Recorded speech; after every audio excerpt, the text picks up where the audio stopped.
Hi, this is Riley from Perfect Game Whatever, and I'm going to teach you how to counter every single shell in Marathon. We're going to start off with the Recon shell. So of course the prime ability in the Recon shell is Echo Pulse, and that ability just gives you consistent pings of all enemy locations, and now after the update it differentiates between runners and bots. So one big way you can counter this ability is with the Signal Jammer consumable. So there was a recent change with the Signal Jammer as well, where now if you're signal jammed, you'll show up as an enemy bot instead of an enemy runner when a Recon Echo pulses. So honestly, I think that this is just conditionally good. Like, for example, if your whole team is running Signal Jammers, it's more useful. Otherwise, like if you're in Cryo Archive and it's just a cluster of 2 runners and then 1 bot, it's gonna be pretty obvious that that bot is a jammed runner. Like, it's definitely more effective in solos for this reason, but if you're in an area that's super dense with bots, like certain areas in Cryo Archive or Outpost, you can definitely slip in unnoticed and get the jump on an enemy Recon shell. Also, you can be cognizant when you have the blue gun attachment that gives you the signal jam effect when you ADS. So you can just wait for each pulse to go off and an ADS right before it, and you'll appear like you're a bot. And another big way that you can counter the Recon shell is by being Recon. So that's mainly just through that trait interrogation. So it'll detect when you've been scanned by an enemy runner, and that counts for pretty much any scan. So like a TAD or a manual scan, anything that causes you to be marked by an enemy, you'll be instantly notified of that. So obviously this is an amazing counter to the Echo Pulse. Like if you're in a tight quarters situation where you can't see that enemy pulse going off, but you are getting detected, you should relay that info to your team as fast as possible. Now enemies will not be able to get the jump on you. It's super useful in a lot of scenarios. And then for the Recon's tracker drone, this is decently easy to counter if you know it's coming.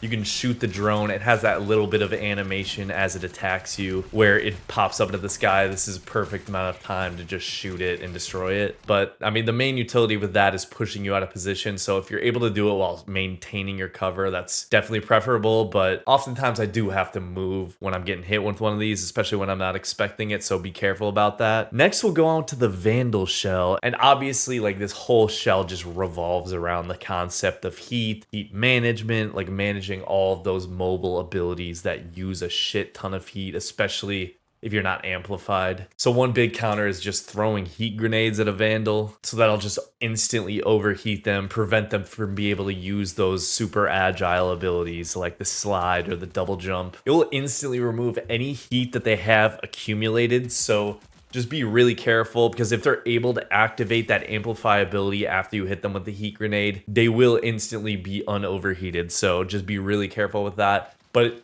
that amplify ability, it does take a while to activate. So it's really hard for Vandal just to activate that in the middle of a gunfight. And also Amplify is super visible when an enemy's using it, especially like out in open areas in dire marsh or perimeter. Like, you can super easily see that glowing streak that goes behind them when they're running. And obviously the running itself is super loud. So just use that to keep track of their positioning, as they can cover distances fast as hell. And with the Vandal, your just mental framework of where enemies could be or go needs to adapt quickly. And it's because Vandals can just get to obscure, weird, or high positions so quickly. You can get hit from an angle you thought impossible. Like, they can run up on you faster than any shell, or escape you, get to a completely different position very fast. Way faster than you might think compared to like every other shell. You're like, oh, the enemy could only have gotten so far.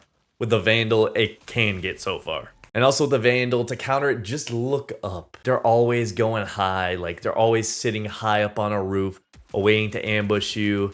I do this all the time, and it works way too much. Nobody's looking up ever. And then also you can kind of counter those high up positions by using the Thief's grappling hook or the Destroyer's thrusters to traverse the geometry a little bit better and get to those high positions.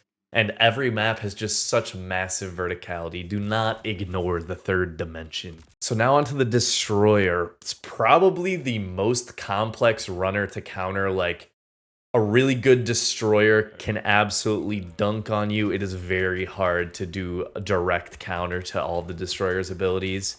And particularly that shield, because honestly, focusing on that shield and destroying it is very rarely the correct play. I think this can work if all 3 of your teammates are focused firing on it. Like, you can tear it down pretty quickly through that. But if you're a one-on-one or even a 2v1, you shouldn't be just like shooting straight at the shield. You should go for like a more roundabout way of dealing with them, like using grenades, for example, throwing it behind them as they have their shield up. But the key thing to counter the destroyer is you need to prevent them from repositioning. The destroyer is by far the strongest when he's able to peel off from his teammates with the shield up, make it so that you can't focus on both the destroyer and the teammates at the same time. You want to keep them bunched up if possible. Keep them in kind of a bottleneck behind a door. Don't let them get out in the open where the destroyer can kind of flank you and get to your side while you're not looking. It's very hard to like look at those two directions at the same time. And then if you're in a 1v1 against the destroyer, keep that motherfucker locked down with your sights. You can pretty much assume if you're in an open area, they're gonna hit you with the shield up and then thrusters juke. It can be tough to track the destroyer during this unless you're very skilled with aiming, but you can assume they're gonna hit you with that like every single time. And in reality, the best way to counter a destroyer with his shield up, tactically sprinting at full speed towards you, is to pray in whatever god you have.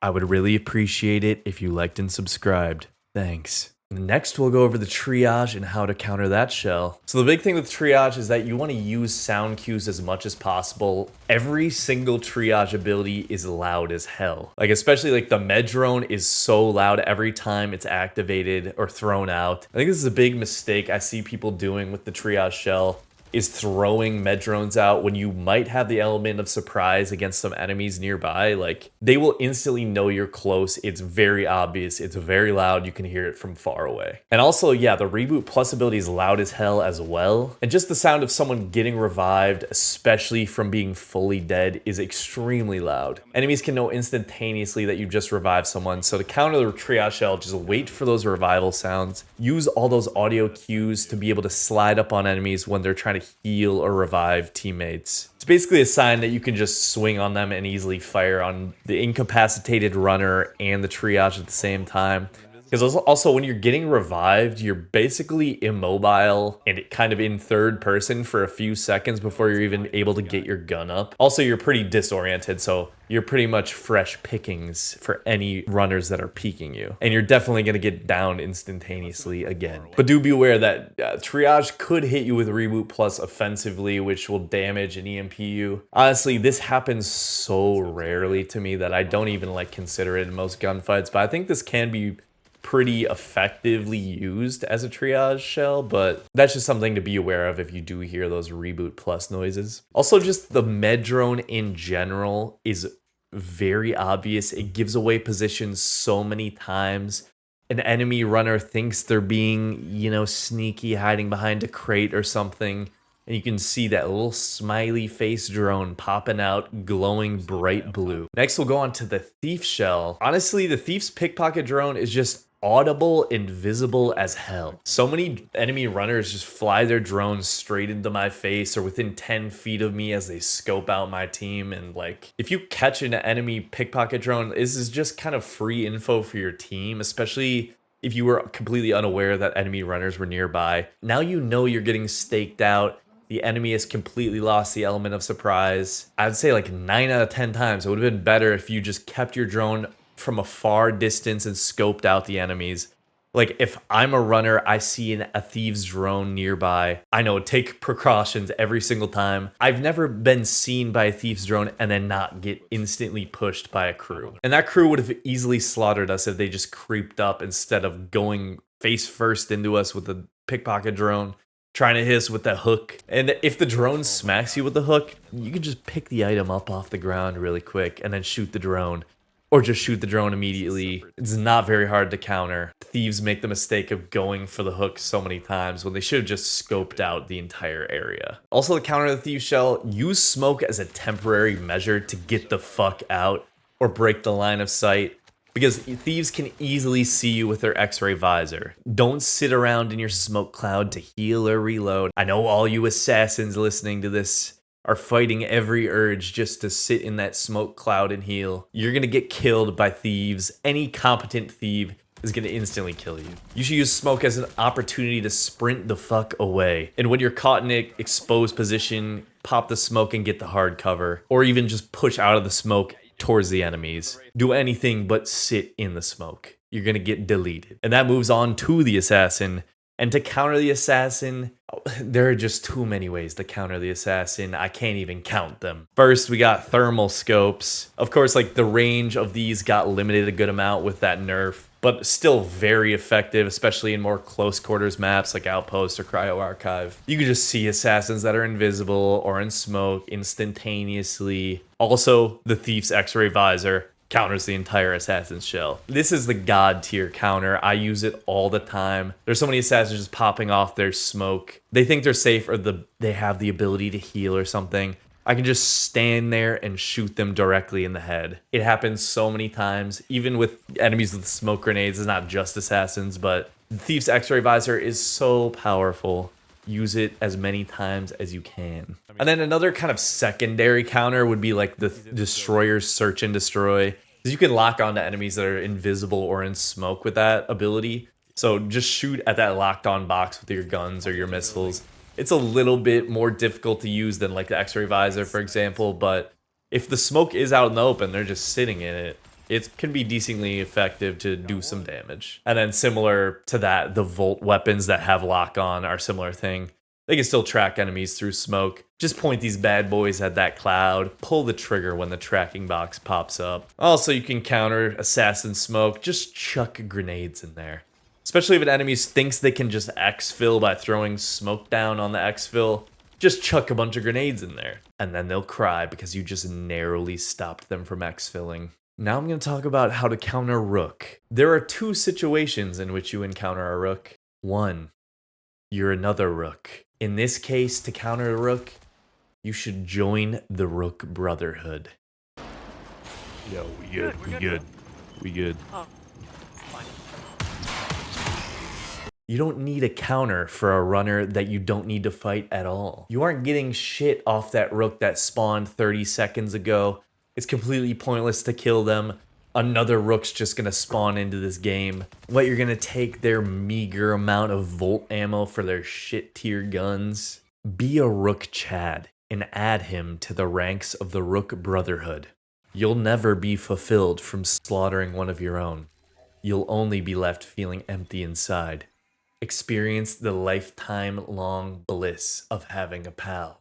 But the other situation in which you encounter a Rook is when you're in a crew. In this situation, have no mercy. Your chances of a Rook betraying you while you're in a crew versus you being another Rook absolutely skyrocket. I don't know if we need to kill him. We don't want to kill you. We don't want to kill you. We're good, we can all... I think I've seen maybe 1 out of 20 times where a Rook tries to make friends with my crew and then doesn't try to instantly kill us after that. They have everything to gain by killing your fully kitted ass, and nothing to gain by joining you. Rook's #1 opportunity to exfil with a massive haul is killing a crew, taking all their shit, and using social manipulation to get it. Do not give in. He will execute your asses the millisecond he feels he can. Alright, that kind of wraps it up for this video. I'm sure there are a lot of other ways to counter, either play styles, abilities, consumables, etc. to counter all the shells, but let me know in the comments below if I missed anything big that you use a ton in your matches to counter shells. Like and subscribe if you like this video. Thanks for watching, pals.